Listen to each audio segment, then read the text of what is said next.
Bom, boa tarde para todos. Eu quero agradecer a audiência de todo mundo que está acompanhando aqui a nossa conversa.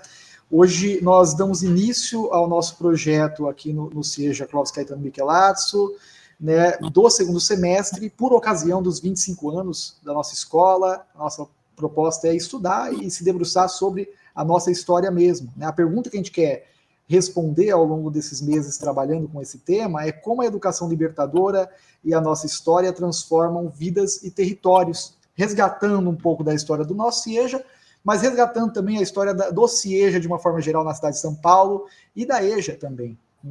Eu estou aqui, vou me apresentando, eu sou o Everton, coordenador geral aqui do CIEJA Clóvis Caetano, e estou aqui com os nossos convidados, que é o professor Diego Elias e a professora Sueli, ambos que têm uma história aí vasta e muito importante com os CIEJAs na cidade de São Paulo. Vamos bater um papo, e eu queria iniciar jogando a bola aí para você, Sueli, para você poder se apresentar, falar um pouco da sua história, e falar da sua história, falar da história dos CIEJAs também, dessa intersecção que nós temos todos. Fica à vontade. Obrigada, boa tarde a todos.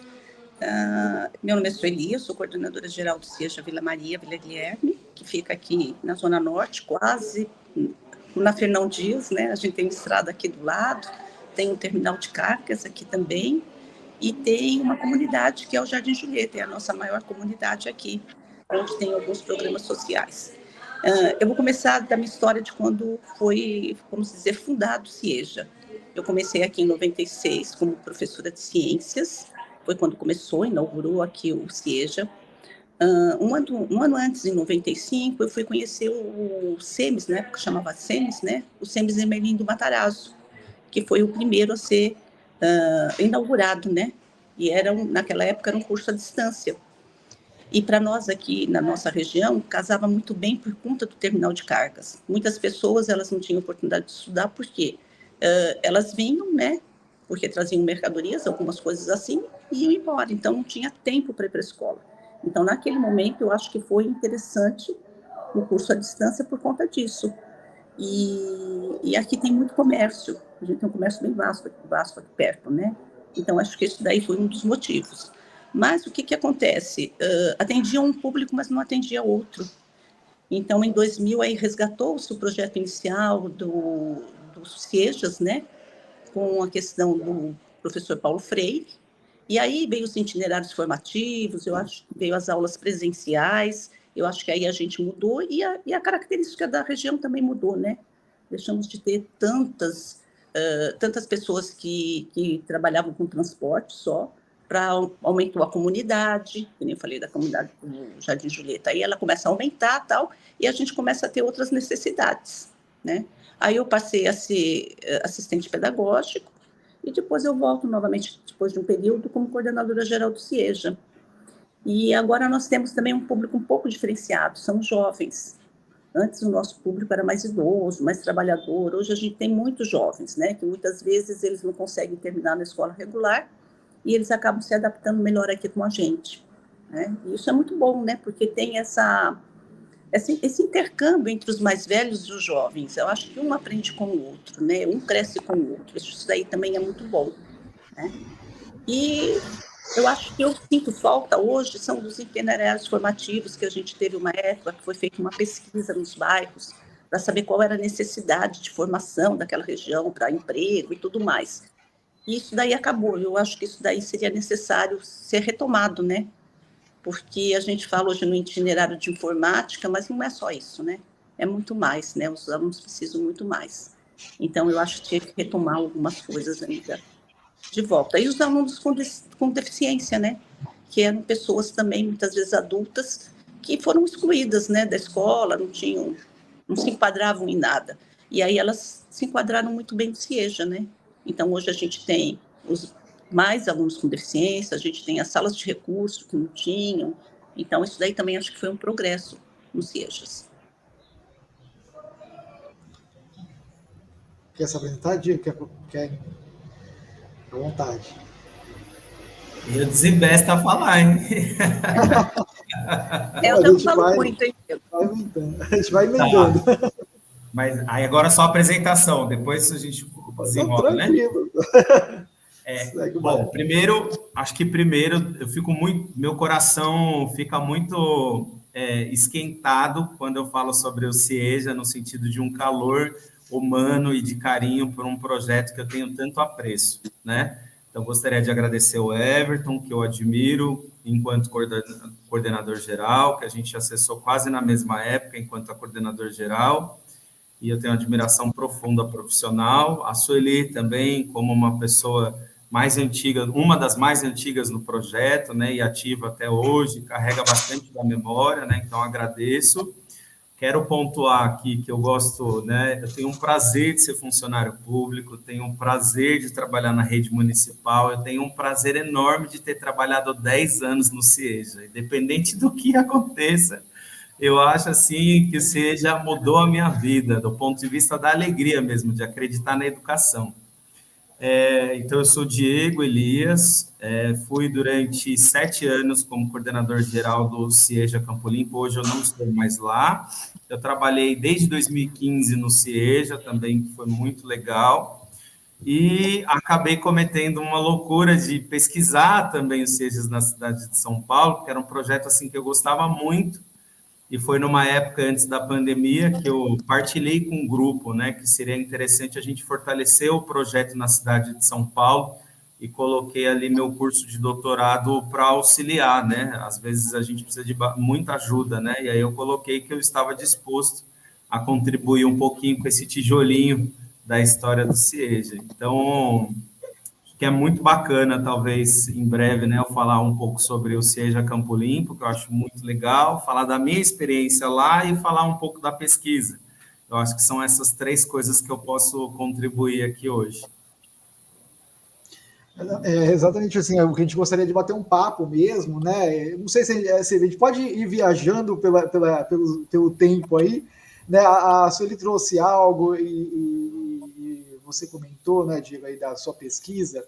E uma coisa que me inquietou bastante é essa questão da. Porque o CIE já nasce primeiro como CEMES, né? Então, como um centro, centro como fala, supletivo, né? Acho que era isso, né? E que é um modelo, que era um modelo que não presencial, né? Se eu não me engano, e me corrijam se não for isso, né? Mas depois a Soli até comentou que ele, né, em algum momento, esse projeto é alterado, acho que é a gestão da Marta, se não me engano. Sim. Para a CIEJA mesmo, com a proposta presencial. Essa mudança, né, sempre me inquietou bastante, porque acho que ela traz um quê da possibilidade de educação libertadora que talvez, não sei se era tão fácil de fazer com os SEMES, não sei, o que vocês imaginam dessa transição, né, e por que dessa transição, né, de modelo, né? Sim. Então, vou falar um pouquinho do que eu vivenciei aqui, né?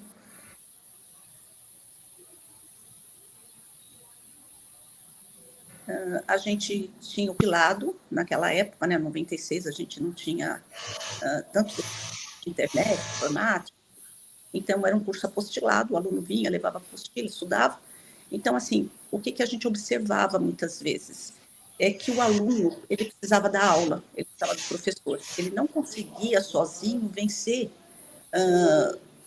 os estudos. Por quê? Porque ele faltava alguma coisa antes, ele precisava um pré-requisito que ele não tinha, e isso quem iria dar, que é o conhecimento, seria por meio do professor. Um pouquinho diferente no Fundamental 1, né, que era o módulo 1 e 2, porque eles tinham aula presencial, não tinha frequência obrigatória, que isso era uma boa coisa, eu acho, em relação ao Fundamental 1. Porque hoje a gente está atrelado à frequência, e muitas vezes eles, por conta de trabalho, um monte de coisa, eles não vêm. E naquela época não, como não tinha frequência obrigatória, eles vinham, tinha gente que vinha todo dia, tinha gente que vinha 2 vezes por semana, né? E eu acho que o Fundamental 1 funcionava até muito bem.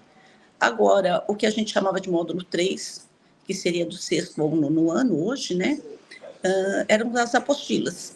E aí, para ajudar o aluno, a gente começou a criar algumas coisas. Então, por exemplo, momentos de estudo, aulão, porque hoje a gente vê ainda o pessoal trabalhando no aulão, né, a gente trabalhava o aulão também com eles, tal, para eles começarem a entender melhor aqueles conteúdos das apostilas. Aí, quando vem o governo Marta, como você pontuou, né? E aí eles resgatam esse projeto que foi iniciado lá pelo Paulo Freire, na gestão da Luísa Erundina, então isso daí é resgatado, e aí vem o curso presencial. E aí a gente teve um momento de transição, porque os alunos que estavam no curso à distância tinham que passar para o curso presencial.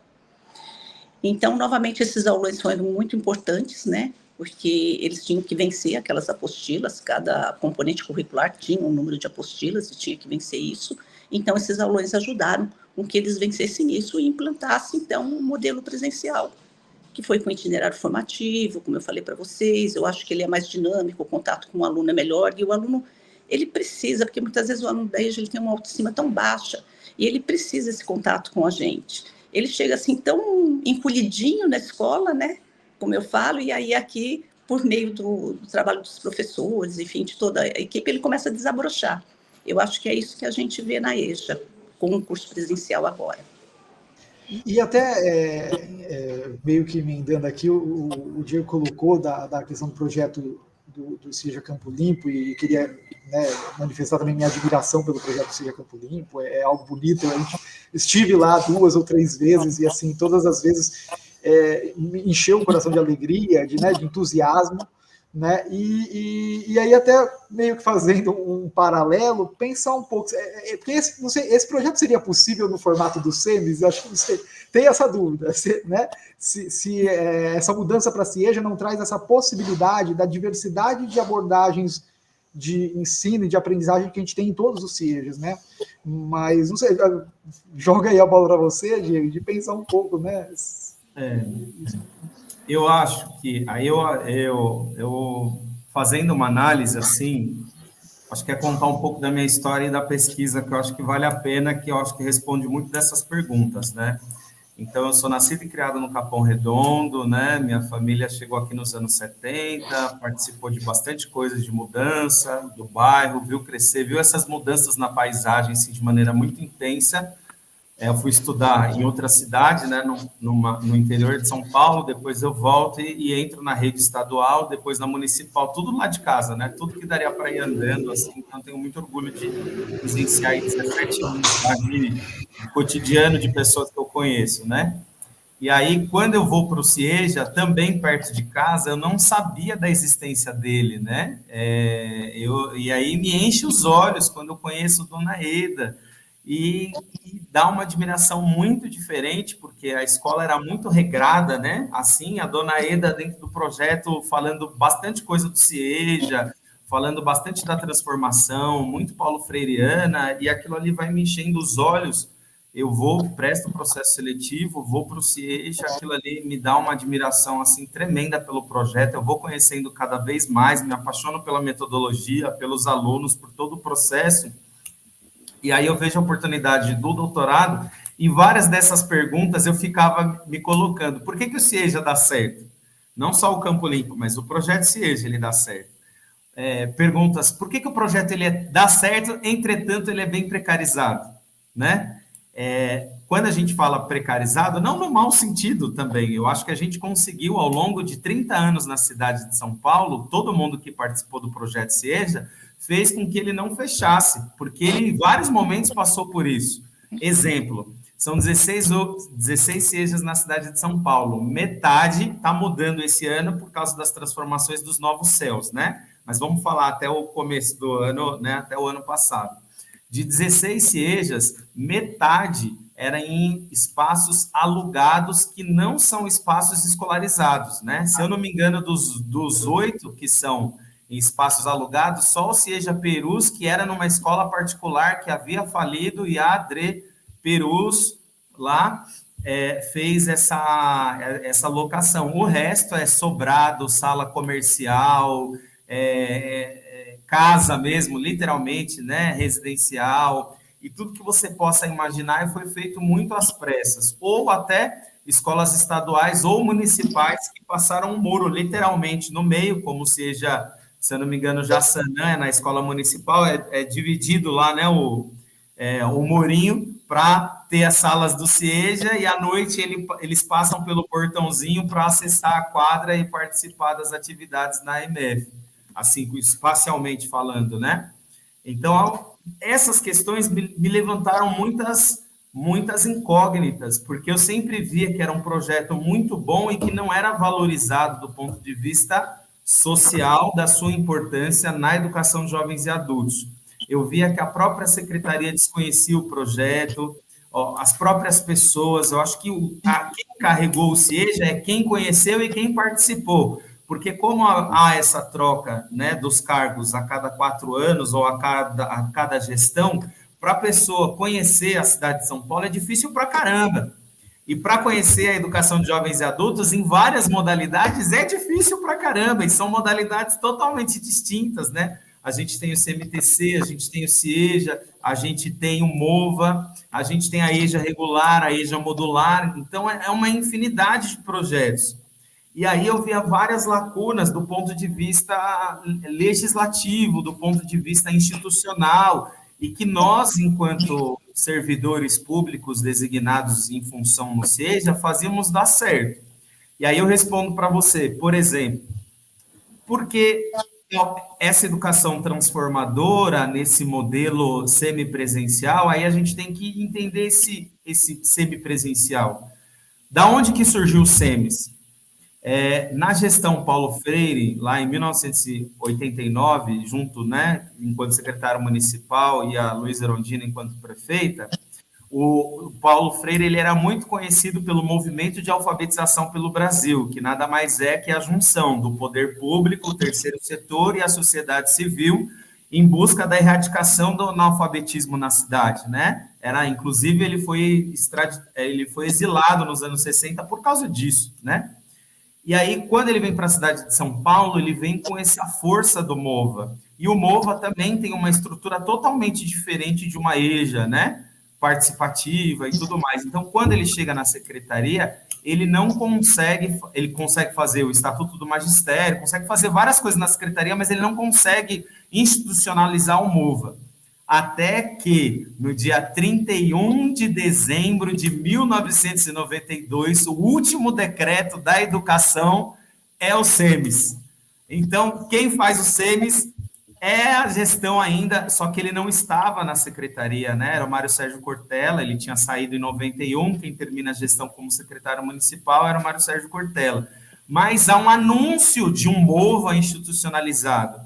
E aí, se eu não me engano, chamava SEMES Jardim Miriam, alguma coisa assim, que nem foi à frente, né? Era só o texto institucional, era um texto assim de 2 páginas. E o que previa nesse texto? Que eu acho que já tinha princípios que fazem a gente colher os frutos até hoje. Ser colegiado, ser eletivo, né? Então, todo mundo que participa da gestão não pode ser indicado, tem que ser através de conselho de escola. O conselho de escola é soberano para gerenciar, então, lembrando-se lá no governo da Erondina dos conselhos de escola, o fortalecimento dos conselhos de escola, lembrando da Constituição de 1988, né? A Constituinte estava muito forte ali no final dos anos 80, começo dos anos 90, então o projeto tem uma estrutura participativa. Só que ela não consegue efetivar, só joga esse sopro burocrático. Em 93, passa-se o ano, né? A gestão do Maluf, porque ela não se reelegeu. Aí, na gestão do Maluf, no final do ano, no dia, se eu não me engano, 16 de dezembro de 1993, ele revoga o que tinha feito lá o projeto e institucionaliza o SEMES, mas na secretaria do Alfa, né, que era a alfabetização, era um programa que tinha de alfabetização. E aí meio que ele toca o barco e dá essa ideia de participação nas DREs, que eram antigos NAIs, eram outros nomes antigamente, e fala assim, quem gostaria, né, a política da época, quem gostaria de fazer este projeto na sua diretoria de ensino?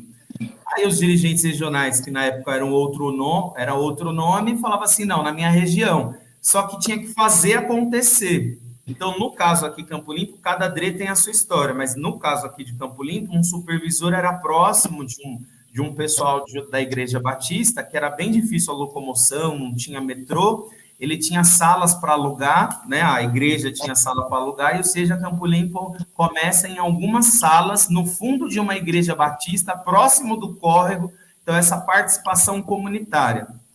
Para não me estender mais, mas só para a gente entender assim, por que eu fiz essa introdução, não só o Seja Campo Limpo, como, né, o bem dito também pela Lúcia, que os Ciejas tiveram na época, enquanto SEMES, essa necessidade de aumento da participação, lembrando-se que não tinha bilhete único, lembrando-se que não tinha terminal, que não tinha integração, era muito difícil estudar. Então, essa modalidade de, dá a apostila, resolve, vem aqui, faz uma prova, que era no ciclo 2, e no ciclo 1, que era presencial, mas era um presencial mais como apoio, era meio que um MOVA, né?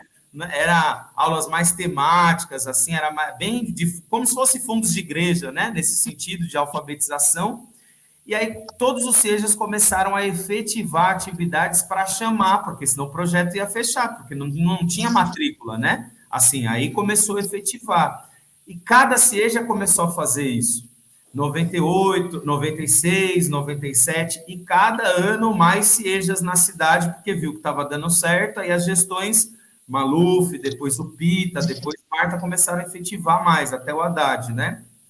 E uma coisa que é interessante, por que o SEJA, a Marta, quando chega, né, a gestão da Marta, não personalizando, né, mas a gestão olha para ele e fala assim, não, é muito precário esse projeto, né?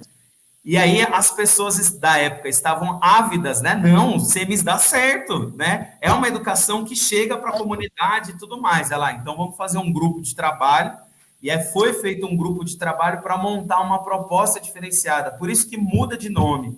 E aí muda de nome porque tinha um projeto chamado Começar de Novo na época, que era acima dos 40 anos, voltar a estudar. E aí você tinha uma bolsa. Aí encheu os SEJAs de aluno.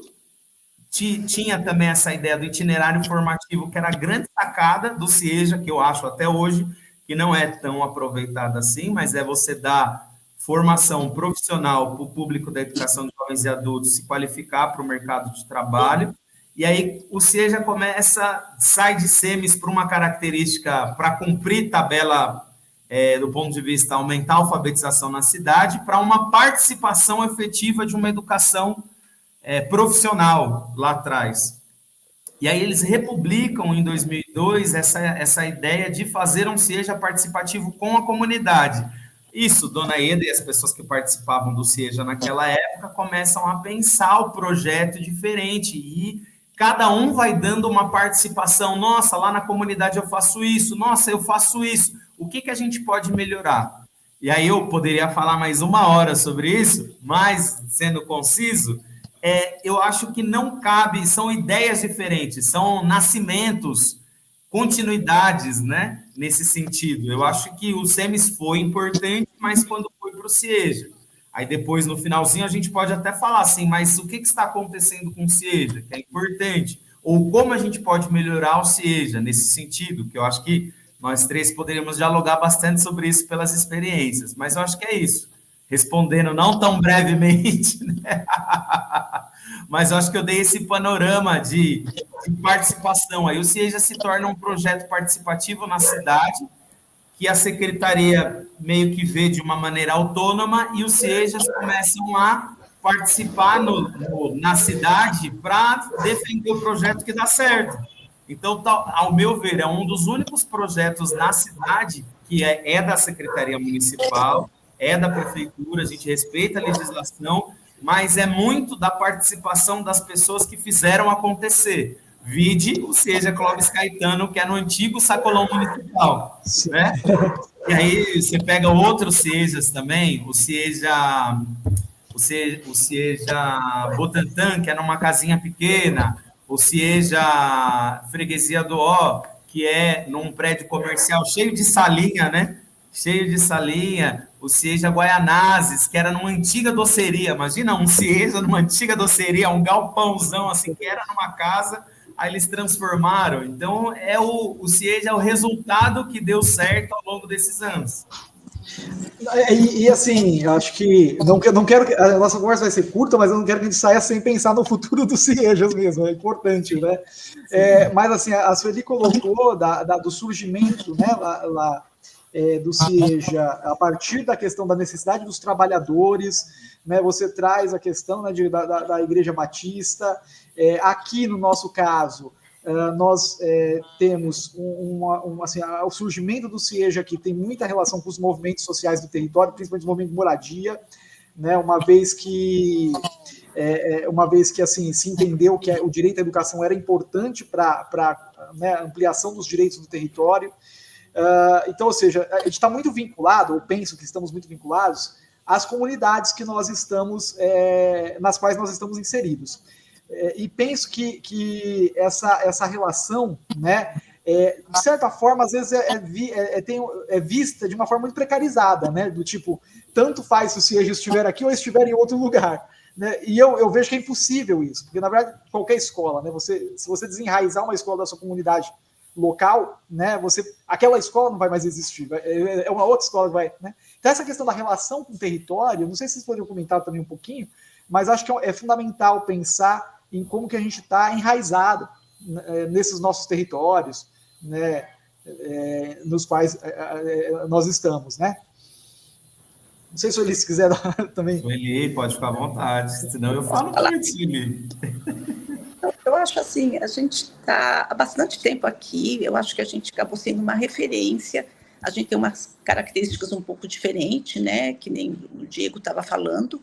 Então, aqui o prédio é da prefeitura, né? Ele era um anexo de uma MF, então ele não nasce a partir de um movimento do bairro ou de uma igreja, de coisa desse tipo. Ele já é institucionalizado num equipamento público, né? E foi o que eu falei, a gente tem essas pessoas que são de passagem, as pessoas que trabalham aqui vão para outros lugares, então eles acabam tendo a gente como referência, como escola para eles terminarem o ensino fundamental. E a gente tem muita procura pelo médio. A gente gostaria até de ter o médio, que foi uma luta nossa, mas não deu certo até agora. Mas quem sabe, né, Diego? A gente continua nessa luta aí. E um dia ainda a gente vai ter o ensino médio, que eu acho que é muito importante, porque cada vez mais os nossos jovens, os nossos adultos, eles precisam se escolarizar mais. Então, era necessário ter o médio. Então, eu acho que a minha escola, a característica é essa, que é o que o Diego falou, cada um vai ter a sua característica de acordo com o seu território. O meu território é esse, é um território de comércio, um pouco de passagem. Ele se transformou um pouco desde a fundação dele, foi que eu falei da criação da comunidade aqui do Jardim Julieta, que fica próximo a Fernão Dias. Então, essa comunidade, cada vez, ela cresce mais, né? E são eles que a gente atende. É esse pessoal que nos alimenta aqui, né? No dia a dia. Eu acho super interessante a gente falar, e quando eu fui pesquisando, eu fui vendo isso, o que mostrou para mim, assim, né? Que cada CIEJA, primeiro, tem a sua construção. Eles juntos procuraram a sobrevivência na cidade e unificar o projeto, e legislar, avançar nesse sentido, mas cada um tem uma história bem diferente. Entretanto, todas as histórias têm esta defesa da comunidade, da importância de ter salas da educação de jovens e adultos para ofertar para a sua comunidade. Então, a gente vivia um processo de juvenilização da EJA antes da pandemia, né? Não sei se todos lembram disso, né? Estava crescente, mas mais por indisciplina, mais por os jovens estavam dando trabalho no fundamental, estavam indo. Aí eles meio que dão uma sumida na pandemia, né, por N motivos, e agora eles retornam com força, porque eles já não veem a escola regular como aquela possibilidade, ou seja, por ser 2h15, por ter esse planejamento dos professores, esse acolhimento das especificidades, o jovem se vê bastante representado nisso, né? Por mais que possa não expressar, né, que acabe faltando ou coisa do tipo, mas vários deles na formatura falam assim, cara, se não fosse aqui eu não terminaria, né? Eu acho que é um pouco isso. Então, quando você fala dos movimentos sociais, e aí eu sou geógrafo, né, dos movimentos socioterritoriais ou dos movimentos territoriais, porque assim, a gente tem, se a gente vai olhar os CIEJAs, tem vários tipos, mas, por exemplo, os CIEJAs que são de comunidade, né, aqui ele se envolveu todos os movimentos sociais e territoriais, políticos, culturais, no sentido de apoiar a pessoa que mais precisava, né? Que era o trabalhador. Histórias que, como esse vídeo vai ficar gravado, é interessante falar, mas vocês estão assim, carecas de saber. Histórias como: a minha patroa me humilhava, eu perdi uma oportunidade de emprego, meu patrão falou que eu sou analfabeta, meu marido me tranca em casa, eu apanho do meu marido. O tráfico ficou muito melhor do que a rua, né, do que a escola. São histórias que a gente está, assim, recebia, né, no meu caso, todos os dias, de pessoas que eram extremamente violentadas, né, por essas tensões sociais, mas que o CIEJA, a gente fala que era a última linha, assim, de garantir o direito à educação dessa pessoa. Senta aqui, conta o que está acontecendo, eu posso te ajudar? Como que eu posso te ajudar? Tá aqui, ó, tem atividade para casa. Ou eu não estou com a fim de fazer hoje. Faz amanhã, vem amanhã, que aí a gente conversa. Está com dificuldade na avaliação? O que você está? Não, vem aqui, vamos bater um papo e vamos fazer isso dar certo. Esse processo bem organizado fez a sobrevivência do CIEJA existir. Tanto é que no CIEJA Campo Limpo eu falo que a palavra acolhimento, e acaba sendo de todos os CIEJAs, é a palavra-chave, porque senão nenhum CIEJA estaria aberto por causa da demanda, né? Então, todos os CIEJAs, eles estão abertos porque eles representaram um grande respiro para suas comunidades do ponto de vista de garantir o direito à educação. Tem os movimentos sociais, essas possibilidades, no caso do CIEJA Paulo Caetano, por exemplo, da horta, né? No caso do CIEJA Campo Limpo, dessa relação com o metrô, da relação da área de risco. Olha que interessante, a Secretaria de Desenvolvimento Urbano, mais em específico da... Nossa, que é o nome? De risco, a Secretaria de Risco, Defesa Civil. A Defesa Civil fez um projeto junto com a SME, aí nos chama, né? O CIEJA tá lá envolvido porque ela precisava desenvolver um projeto educativo de área de risco e mapeou as áreas de risco da cidade de São Paulo e viu quais eram as piores áreas de risco, aquelas que ofereciam mais risco, para fazer um trabalho educacional com a população. E aí eles não tinham essa de chegar na comunidade, só podiam chegar via subprefeitura. É muito difícil, porque quando a subprefeitura chega na comunidade, na favela, todo mundo sai correndo. E aí eles, vamos chamar o pessoal do CIEJA. E o que a gente fez? A gente fez um trabalho de campo, de reconhecimento de área, de conversar com as lideranças, um trabalho da Defesa Civil junto com os estudantes, todo esse processo fez acontecer para ter os resultados de, a gente precisa olhar para o córrego, a gente precisa olhar para essas requalificações urbanas, a gente não, um córrego que está sendo desassoreado, você vai e joga automaticamente entulho lá, você está fazendo o trabalho da prefeitura ser 5 vezes pior. Então, o próprio poder público reconhece essa função social da escola, mas em especial do CIEJA, que trabalha com a comunidade. Eu acho que isso é importante. E dos 16 CIEJAs, por mais que o CIEJA Cambuci da Amélia, que se aposentou, por exemplo, trabalha lá com a questão de quase na Praça muito próximo da Praça da Sé, né? Então, com os moradores de rua, né, em situação de risco, muitos transexuais, né? O projeto Transcidadania lá é grande. Então, se não é o CIEJA para garantir o Transcidadania, pode ser que nem participar do projeto elas participariam, né? Estariam em situação de violência. Então, é muito legal a gente pensar no CIEJA como aquele que ajuda a garantir outros direitos também, né? A educação, mas que soma nesse caldo, né? Nesse feijão aí, né? Engrossa o caldo do feijão de garantir direitos, né? E eu acho que isso nos leva a pensar que, assim, essa garantia... meio que a lógica que a gente vai fazendo esse caminho de projeto agora, esse semestre aqui, é pensar que nós somos frutos desses movimentos, né, de tentar garantir esses direitos, e que, por ser fruto disso, a gente só pode e só tem condições de oferecer uma educação no sentido mais freiriano possível, que seja libertadora, que seja uma educação que faça esses sujeitos se libertarem e buscarem lutar pelos seus direitos, né? Não vejo a possibilidade de oferecer outro tipo de educação, né? Não, assim, acho que é uma questão ética nossa, né? Enquanto educadores da EJA e tudo mais. E aí eu queria pensar um pouquinho nesse futuro e nos desafios que a gente tem e, obviamente, no futuro que a gente tem para o CIEJA, né? Assim, o que a gente sonha, né? Para continuar essa caminhada, né? Não sei se... Então, Everton, eu acho assim, o que eu acrescentaria até na fala do Diego, que a gente falou, que ele falou bastante de CIEJA e tal, eu acho a questão da afetividade. Eu acho que o CIEJA é um espaço de afetividade. Por isso que as pessoas se aproximam da gente. Isso daí é todos os CIEJAs. Não estou falando do meu, nem do que o Diego trabalhou, nem o seu, todos os CIEJAs. Eu acho assim, que o grupo de funcionários que a gente tem no CIEJA, eles são muito afetivos com os alunos, eles são receptivos, acolhedores. Eu acho que isso faz com que o aluno fique na escola. Porque se a pessoa chega lá na secretaria, já é maltratado, né? Ou muitas vezes a pessoa também que chega na secretaria está nervosa, aí o funcionário também fica nervoso, né? Então, isso daí você acaba expulsando o aluno. E o CIEJA é o contrário, ele acolhe, ele tem muita afetividade. Eu acho que o futuro vai ser o CIEJA, por quê? Cada vez mais a gente vê as EJAs fechando, por políticas públicas, uma questão de situações, né? E aí o que sobrou? Sobrou nós, os CIEJAs.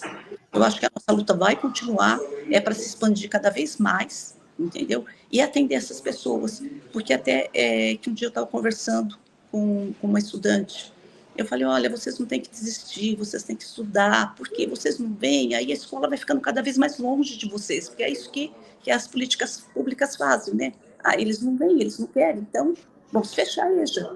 E aí vai fechando o EJA. Só que nós somos um espaço de resistência, né? E a gente conta com essa nossa comunidade para ser resistente junto com a gente, para não deixar morrer isso daí. Então, acho que o CIEJA é o futuro da EJA, vamos dizer assim. E essa afetividade, ela se vivencia, né? A gente não tem um índice para medir essa afetividade aí nas avaliações externas e tudo mais, né? E não, né? Mas eu acredito que é difícil a gente mostrar, né? Às vezes, o quanto que esse espaço, né, dos CIEJAs, ele trabalha nesse lugar, né, de aproximação, de gerar vínculos, né, e que é fundamental, né, talvez seja a questão de a gente pensar, né, realmente talvez seja essa questão de pensar a educação ao longo da vida mesmo, né, e de uma perspectiva que foge desses parâmetros também, né, é um outro lugar de discussão. Acho que a qualidade da educação nos CIEJAs deveria se medir de outro jeito, né? Mas aí deixo aberto para a gente poder conversar ainda sobre o futuro aí dos CIEJAs, né? Eu acho que é bem isso, Everton. Acho que a gente não pode... Quem somos nós, né? Assim, para dizer, né? Mas a gente pode apontar caminhos, né? A gente teria que ter uma outra lógica de medir a potencialidade dos projetos, né? Essa lógica mercadológica de acerto e erro, né? Se acertou, quer dizer que está aprendendo, se errou, quer dizer que não está aprendendo. Eu acho que quando a gente está falando de pessoas que ficaram 50 anos fora da escola e que a escola não contribuiu nestes 50 anos fora da escola, ele está voltando para tentar a garantia do direito, ele não pode ser enquadrado como um estudante de MF, né? Ele não pode ser enquadrado como um estudante que o pai e a mãe sustenta e que fica à tarde em casa. Eu acho que só o fato da gente ter, na época, né, sei lá, terminei em 2023, a gente tinha 10 mil estudantes no CIEJAS, né? Então, 10 mil estudantes no CIEJA são 10 mil estudantes guerreiros e guerreiras que sofreram, que comeram pão que o diabo amassou para voltar a estudar. Isso a gente precisa considerar, né? Acho que é ponto 1. Ponto 2, o CIEJA, ao meu ver, né, a gente se juntou, né, muito legal o movimento antes da pandemia para fazer o livro, né, o CIEJAs na cidade de São Paulo. E a gente se juntou enquanto existe uma lacuna aqui de história, né, de fatos que era preciso a gente contar, né, em um livro para o máximo de pessoas conhecerem. Então, quando você digita lá na internet e as pessoas conhecerem e pesquisas apontarem, eu acho que a gente já avançou para caramba. Mas a gente ainda precisa ver, ao meu ver, a gente tem muitas lacunas legislativas, né? que, por exemplo, se as diretorias regionais mudam as pessoas do DIPED, mudam as pessoas dos departamentos e a supervisão, todo ano você tem que fazer o convencimento do projeto, todo ano você tem que fazer, mas é assim que funciona, mas todo ano. E aí a gente é enquadrado, sei lá, por exemplo, um busca ativa. Aí quando você vai ver, não tem legislação para busca ativa, existe um princípio que a gente deve se preocupar com todos os estudantes, tarará, tarará. Então, nesse sentido, é importante a gente falar assim, então vamos fazer, né? Se não tem, então vamos avançar onde não tem, né? Ou reunir, por exemplo, o que eu sentia falta, né? Reunir os CEJAs e falar assim, gente, onde que a gente pode melhorar o projeto? Não todo mundo com medo, né, dos processos, todo mundo com medo de, não, vou ficar aqui no meu cantinho, quietinho, né? Mas eu acho que só o projeto tem a ganhar. São 30... ele é de 1993, são 32 anos de projeto e pode ir para 100 anos para garantia. E outras modalidades à distância, modalidade do CMTC, do modular. Acho que isso não... Quanto mais modalidade tiver para a população, melhor. Mas no futuro eu vejo a necessidade dos CIEJAs se fortalecerem mais enquanto grupo, avançar legislativamente, porque cada CIEJA é enquadrado de um jeito, de acordo com a perspectiva que a pessoa imagina que aquela escrita é, sabe?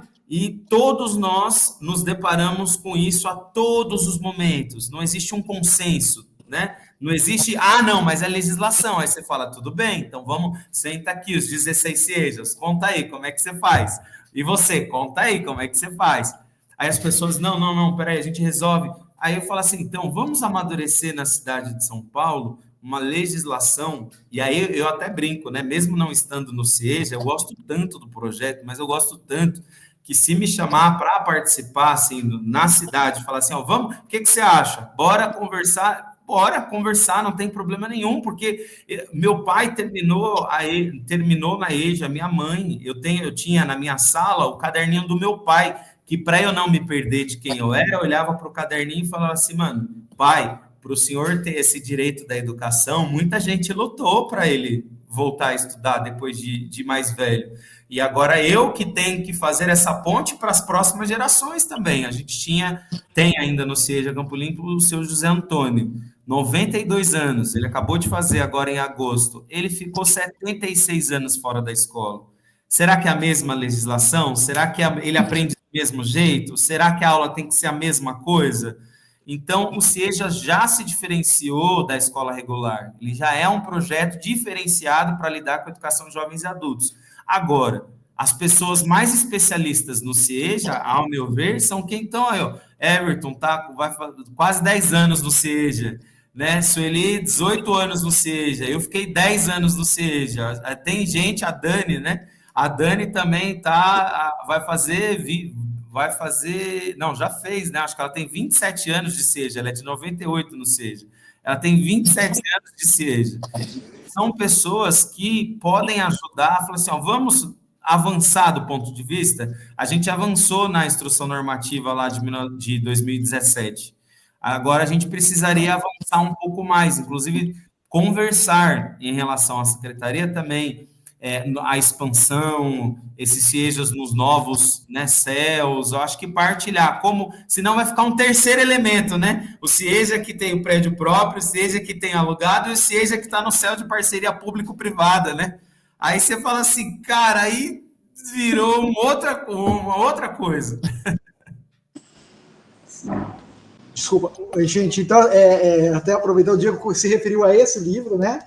Queria só mostrar que nossos estudantes vão tomar contato com esse livro durante o projeto, a gente vai ler aí as histórias dos CIEJAs também ao longo do projeto, um livro fundamental aí, construído coletivamente, né? Assim, é importante ter essa história, né? A gente gostaria de ficar aqui umas 2 horas, porque tem milhares de perguntas para vocês que eu queria conversar mesmo, né, bater um papo. Mas, infelizmente, a gente tem um tempo mais curto, né? E antes de a gente poder fechar essa conversa, eu queria só fazer um testemunho e perguntar para vocês a mesma coisa, porque assim, eu tenho uma história muito privilegiada, pessoal, de poder ter vivido com a EJA desde a época de estudante, né? Eu fui estudante da EJA ali quando era jovem, né? Entre 18 anos, 17 anos. Justamente porque eu não queria, não me adaptei com a escola regular, fui para a EJA, aprendi com a EJA a ser menos arrogante, porque a gente na juventude é bastante arrogante, aí cheguei lá cheio de respostas e de certezas, e me deparei com aquele mundo adulto das pessoas que ralavam muito para poder estudar, né, e que me ensinaram muito, me ajudaram a amadurecer muito nesse processo. Né? Depois tive o prazer de voltar para a EJA, né, a EJA em Guarulhos, a EJA aqui em São Paulo, no CIEJA, esse ano são 15 anos também, porque eu comecei em 2010 como professor, depois fui para a gestão, né? Então, para mim, tenho tido uma história muito privilegiada de poder conviver com os estudantes jovens e adultos. E aí eu queria perguntar para vocês também, para a gente poder fechar a conversa, o que vocês aprenderam com o CIEJA, né? Porque geralmente a gente olha para o professor, o professor ensina. Não, o professor aprende muito nesse processo, né? Então, o que vocês aprenderam com o CIEJA, né? Então, eu que começo, né, Diego? Então, vamos lá. Assim, eu comecei, assim, na educação, no ensino técnico, né? Eu fui professora da Escola Carlos de Campos, então comecei com o ensino técnico, aí fui para o ensino médio, aí fui para a IMF, né? Do ensino médio eu fui para a IMF, e aí eu descobri a EJA, que eu acho que é o lugar onde a gente se realiza como profissional, né? Porque você vê as coisas acontecendo, né? Quando você trabalha com a criança, ou quando você trabalha com um adolescente lá no ensino médio, enfim, eles vão embora e você não vê mais, não sabe o que aconteceu com eles. Agora, aí já não, eles voltam. Eles vêm até a escola, eles vêm contar para você o que aconteceu na vida dele, qual foi a transformação que teve. E eu acho que isso que o profissional da educação, isso é um prazer, entendeu? É uma realização. Então, você vê as coisas acontecendo. Não que não aconteça na IMF ou no ensino médio, mas é um prazer diferente, eu acho. É você ver que assim, você fez com que um adulto, muitas vezes uma pessoa mais idosa, como vocês estavam falando, desabrochasse para o mundo que eles não conheciam. Então, eu acho que do profissional da EJA, eu acho que é esse prazer. Diego? Cara, essa pergunta é muito filosófica, eu estou aprendendo muito da EJA. Mas eu me inspiro muito no Paulo Freire, mesmo exilado, sabe? O brilho do olho dele não apagava, assim, porque ele me trouxe para entender a educação como processo evolutivo humano. O direito, a educação enquanto direito humano evolutivo, enquanto direito de espécie, enquanto todos têm direito ao conhecimento acumulado para resolver os problemas do cotidiano, reformular a sua identidade e contribuir para uma sociedade melhor. Então, quando eu vi isso respirando na prática, né, numa mesma mesa, sentando um pai de santo, um pastor, um transexual, né, um jovem e um morador em situação de rua, eu olhei e falei assim, cara, que paraíso que eu tô. E uma pessoa com deficiência, que paraíso que eu tô, que as pessoas da sociedade, assim, do portão para fora tem um comportamento, mas do portão para dentro tem uma outra ideia de educação, né? O sentar junto, o partilhar o alimento, a atividade, a dúvida, a solução, a pegar na mão do outro, a histórias muito tensas, né? Histórias muito tensas e de os próprios alunos darem soluções, os próprios alunos acolher o adolescente e falar assim, eu lembro da dona Ivanilde até hoje, ela assim, professor, o adolescente estava dando tanto trabalho, mas ele gostava de moda, essas coisas, a gente inventou um concurso de moda, de roupa, de costura alternativa, os alunos inventaram um projeto na sala para acolher aqueles alunos e resultou num projeto de costura, resultou numa exposição, resultou num desfile. Hoje, uma das alunas que participou desse projeto lá atrás tem peça vendida até na França, cara. Nossa, aí você fala assim, esse é o poder da educação, de pessoas fazendo junto, pessoas simples. E aí eu aprendi muito nessa, né, de não ter professor, de não ter aluno, mas a gente partilhar, assim como aqui, né? Eu falo que quando a gente fala do CIEJA, eu admiro isso muito, muito, me emociona. Quando a gente fala de CIEJA e as pessoas que participam do projeto, a gente senta e se escuta. Ninguém impõe. Eu não vi ninguém até hoje, nos meus 10 anos de CIEJA, impor verdade. Nem Dona Eda, nenhuma das nossas reuniões, né? As pessoas que participam do projeto CIEJA, porque sabe que é muito difícil. O relógio do ponto é 8 horas, é difícil a gente fazer 8 horas. É 9, é 10, é 11, é 12, e a gente não tem os direitos do cargo, né? Quando se aposenta, tem que provar que estava no cargo de gestão, porque o cargo está na DRE. A gente tem vários empecilhos, a casa, manter a casa de pé, e, enfim, tudo que a gente pode colocar como pormenor, mas a gente fez acontecer. E quando a gente se escuta, a gente senta e respeita a história do outro, fala assim, para você ter tudo isso de CIEJA, você ficou muitas horas trabalhando em casa, resolvendo o problema dos outros, né? E isso, assim, eu aprendi muito isso, a partilhar a educação como processo de vida, não só da leitura, da escrita, mas, assim, a leitura e a escrita é uma das fases da aprendizagem humana. A gente aprende muito a viver junto, sabe? Eu tenho muito orgulho, eu não mudo uma vírgula da história de ter conhecido o CIEJA, assim, me emociona muito, muito, muito, muito, muito, muito. Gente, conversar com vocês me enche de alegria, né? Me traz aquele esperançar do Paulo Freire mesmo, né? Eu espero que façam votos de vida longa aos CIEJAs, mesmo quando a gente não estiver mais à frente desse trabalho, né? Mas queria, infelizmente, né, por causa do tempo, mas queria agradecer muito, a gente poderia continuar esse papo, mas queria agradecer muito, né, a disponibilidade, a generosidade de compartilhar as histórias, as ideias aqui, né, nesse momento, e é isso, né? Desejo um abraço para todos, né? E se caso queiram colocar mais alguma coisa antes de encerrar, fiquem à vontade, viu, gente? Eu agradeço aí pelo seu convite, da gente ter esse espaço para falar um pouquinho sobre o CIEJA, porque eu sinto essa falta, né? Eu acho que a secretaria está deixando a gente um pouco de lado, a gente não tem se encontrado, a gente precisa disso. Então, acho que muito obrigada pelo convite, isso foi muito bom. Agradeço.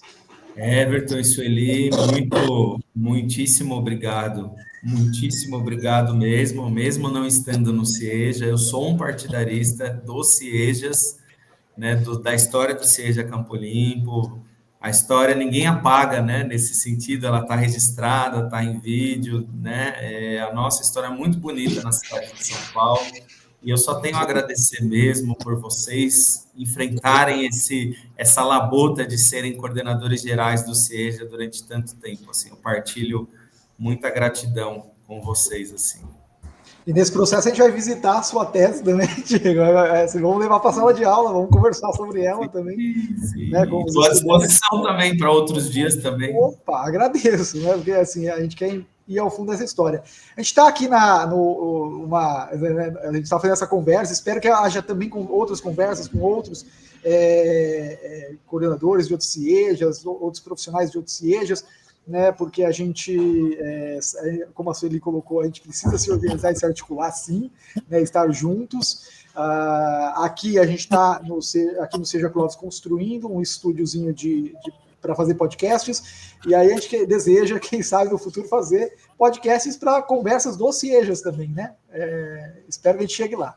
E vamos chegar. Né? Mas muito obrigado, viu, gente? Eu vou concluir a gravação, mas agradeço com todo o coração a generosidade de vocês, tá? Um abraço. Obrigada.